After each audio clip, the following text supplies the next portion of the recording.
Here we have a 2013 model Ford Fiesta. It's got roughly 75,000 miles on the clock and it's fitted with the 1 litre EcoBoost petrol engine. As part of the service I'm doing on this Fiesta today, we're going to be changing the engine oil and filter. So I'm going to start the same way I do with every oil and filter change I do. Pull the dipstick up, undo the oil filler cap, just allows air back into the engine as the oil's draining out of the bottom, and hopefully it will come out a bit smoother. For this job you'll need a 13mm, either a socket or a spanner to undo the sump plug. I've got a pair of grips here that I use to take the oil filter off because it's a metal spin-on one. You can buy various tools, a bit like this one, which clamps against the oil filter. I've got a jug here, but it's a good idea to have a funnel just to help you fill the engine up with oil.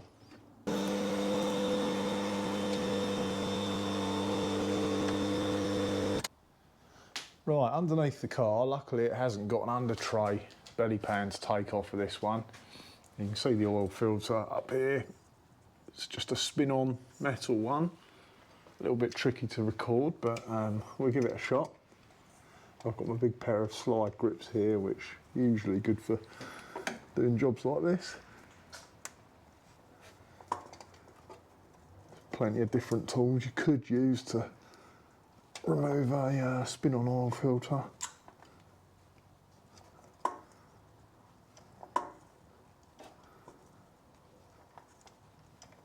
The engine's quite hot on this, so oil is going to be fairly thin. It'll probably come out quite fast when we drain it. Right, so that's at a point where I can unspin that. Just make sure you've got your drain tray or bucket or whatever you use underneath ready to catch it. I prefer to do this first because if I drain the oil first, you need to put your arm right where the oil's coming out. So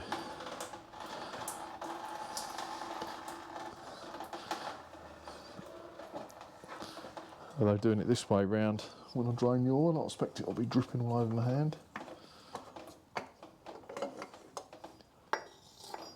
One oil filter removed.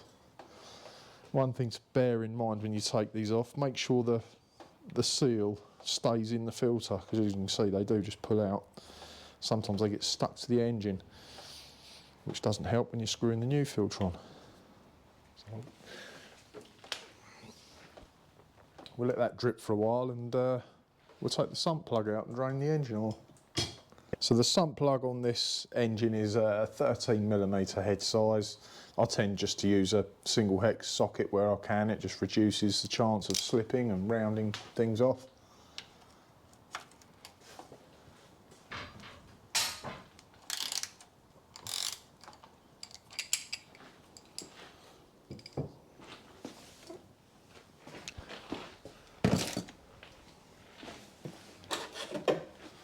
Right, get your drainer ready to catch this.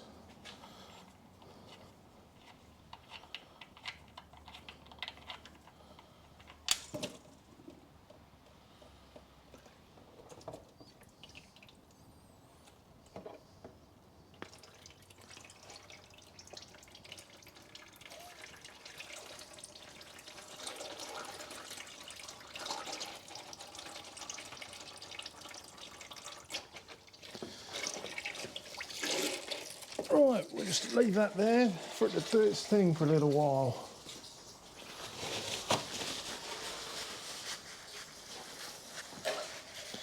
Here we got the new oil filter. As you can see, it's not a genuine Ford one.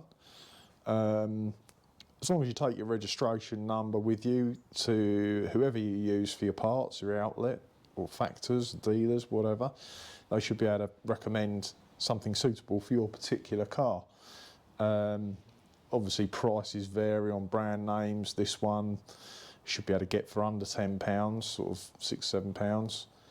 And as it says on here, to apply a a film of oil to the gasket and screw the filter on, hand tight only. So I'll just get a bit of the old engine oil there, put that around there. Just helps it to go on and stop it from sticking, and hopefully it will come off a bit easier in future.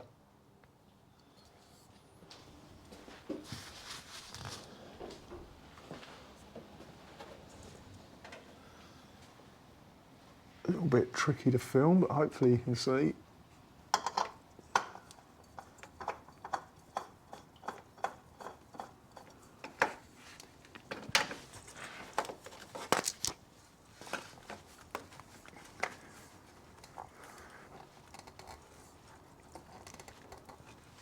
Just grab a bit of blue roll and give that a wipe off.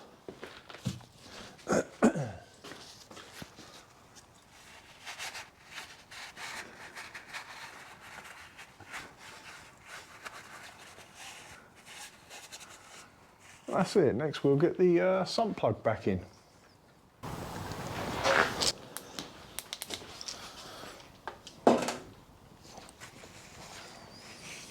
So as you can see on this sump plug, it's got a rubber O-ring, seal or gasket, whatever you like to call it.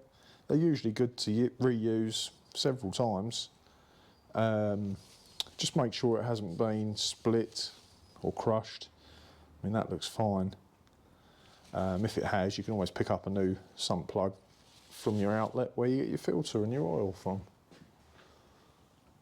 As you can see, it's slowed down to a steady drip now, which could quite possibly carry on for hours and hours.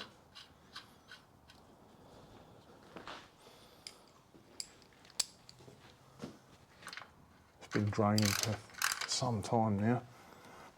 As with all fixings, mechanical fixings, you will find a tightening torque, but you've just got to be sensible, don't overdo it, but obviously make sure it is nipped up.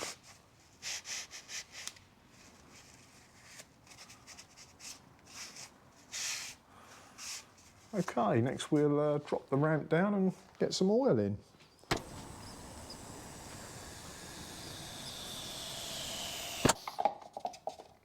Make sure your dipstick is still pulled, this time to allow air out of the engine while we're filling up and hopefully stop the oil glugging back up and making a mess everywhere. So these EcoBoost engines have what's called a wet belt, which means the cam belt actually runs in engine oil. So it is quite critical that you get the correct oil. I know there's been cases of wet belt engines having the wrong oil put in. It degrades the belt, doesn't necessarily make the belt snap, but parts of the belt come off and clog up the oil strainer inside the engine, which means the bearings get restricted lubrication and eventually fail. So as long as you take your registration number, as I said earlier, they should be able to recommend the correct oil spec for your car. Should be able to pick up 5 litres for around about 50 to 60 pounds, all depending on the brand that you go for. When I collected this, they said 4.1 litres for this particular engine. I've got a 5 litre tub, but I'm only going to put 4 litres in to start with. I just prefer to do it that way, because if I put 4.1 in and discover that's too much, then you've got to get back underneath and try and drain a little bit out. It gets a bit messy. It's just easier to top up in little dribs and drabs should you need it. Okay, so that's all in, the sump plug's in, the oil filter's tight, that's back on, that's in. I'm just going to start it up and let it tick over for a few minutes. You don't need to rev it. In fact, that's, you know, not a good idea to rev an engine that's just been started, particularly if it's been drained and refilled with oil. It can take a little while to pick up. I'll just let that tick over. Sounds good. The oil pressure light's gone straight out.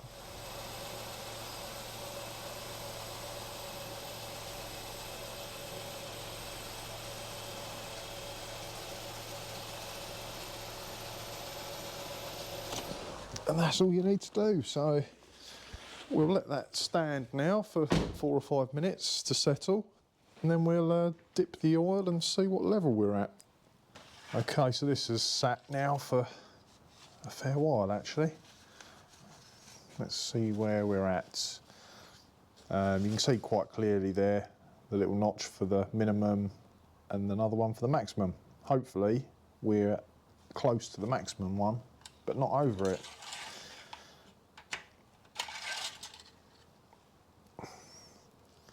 Yeah, so that's 4 litres. So I'll go ahead and put the other 0.1 in, and hopefully we'll be a little bit closer to that maximum notch.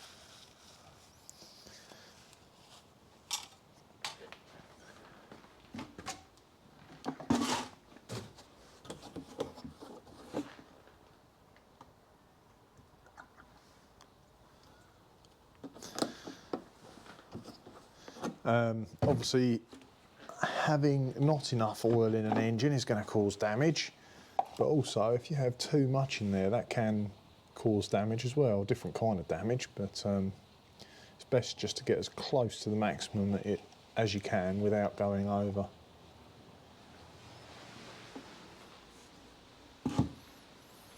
Right, so we'll just let that stand now for another 4 or 5 minutes or so, and check it again on the dipstick.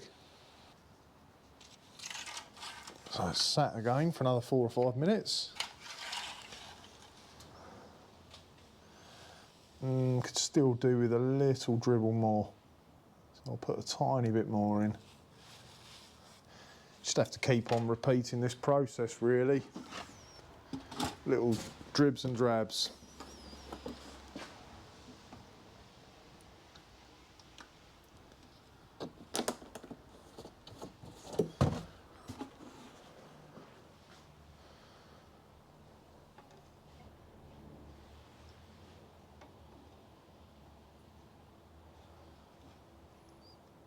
Okay, we'll give that another 3 or 4 minutes or so.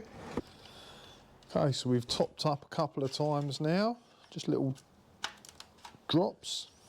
Make sure the dipstick goes fully home when you're checking the level.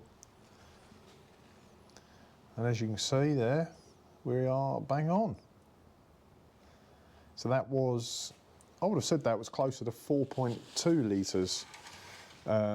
Obviously make sure you leave it to stand for a while to settle before you dip it. You don't have to run it up each time because the initial start up after filling the engine with oil allows it to circulate and fill the galleries and the oil filter. But yeah, that's it, all done. Get this out. As with most of my jobs, all I'll do now is give this a road test, bring it back in and double check, make sure there's no leaks.